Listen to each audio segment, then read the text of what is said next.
If you're a homeowner, you've probably asked yourself this question at some point. When is it really time to replace my furnace? It sounds like it should be simple, right? But the answer gets surprisingly complicated, especially depending on where you call home. So today, we're going to solve the Oklahoma furnace lifespan riddle. So let's get right to it. Is your furnace's age just a number, or is there some kind of hard and fast rule you should be following? We're going to dig into that because the conventional wisdom you've heard for years, well, it might be flat out wrong for you. You've seen this number everywhere, right? It's the national rule of thumb, the standard advice you get online. Your furnace has a lifespan of about 15 to 20 years, period. It's a nice, clean, simple answer. But is it the right one? Well, that simple rule is kind of like the picture on the puzzle box.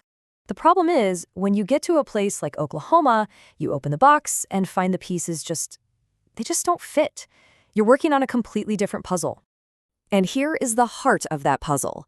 On one side, you've got that easy 15 to 20-year rule, but on the other, you have the reality on the ground in Oklahoma. You see furnaces still chugging along after 25 years, while some newer models just give up the ghost in as little as 8 to 12. So what in the world is going on here? This quote right here just nails it. Location is everything. A furnace in the mild but wildly fluctuating winters of Oklahoma faces a completely different set of challenges than one that's battling a deep, sustained freeze up in the Midwest. They might have the same birthday, but man, have they lived different lives. Okay, so let's break down why Oklahoma is such a different beast. It really comes down to three key factors that make its climate a unique and pretty demanding environment for any furnace. And this is where that national average just completely falls apart. First up, the climate itself. You've got mild winters, but with these crazy temperature swings. That means your furnace isn't running steadily for months on end. Instead, it's constantly starting and stopping, starting and stopping. Think of it this way. It's like city driving versus a long highway road trip for your car. All that cycling puts a very unique strain on certain parts. Second, you've got installation and sizing. Let's be honest, in Oklahoma, cooling is king. HVAC systems are built to handle that brutal summer heat, which means the furnace can sometimes be an afterthought. And where do they usually end up? Tucked away in unconditioned attics, literally baking in over 140-degree heat all summer long. That extreme heat just destroys electronics, even when the furnace isn't even running. And finally, there's the year-round use. See, unlike in colder places where the system gets a nice long break in the summer, here the blower motor and the air handler are working overtime. They run for heat in the winter, and they run for AC in the summer. There's just no off-season, which means key parts are racking up wear and tear twice as fast. So when you put all these unique factors together, you get something, well, you get something kind of weird. You get a furnace with a split personality. Not all the parts wear out at the same rate. In fact, some last way longer than average while others fail much, much sooner. Just look at this breakdown. It shows you that split personality perfectly. The heat exchanger, the heart of the furnace, it actually lasts longer here because it isn't under that constant high heat stress. But the supporting cast, man, they take a beating. The control board gets cooked by the attic heat, the igniter wears out from all that starting and stopping, and the blower capacitor just degrades from the year-round use and that intense summer heat. So here's the big aha moment, the crucial point. Thinking of your furnace as having one single lifespan is just the wrong way to look at it here. It's not one thing, it's a whole system of components. And in Oklahoma, they are all aging on completely different schedules.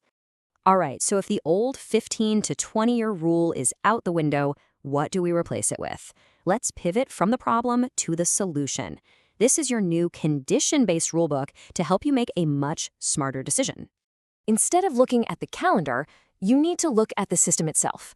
Start by asking 4 questions. First, what actually broke? Is it a minor wearable part like an igniter or a major expensive failure like the control board?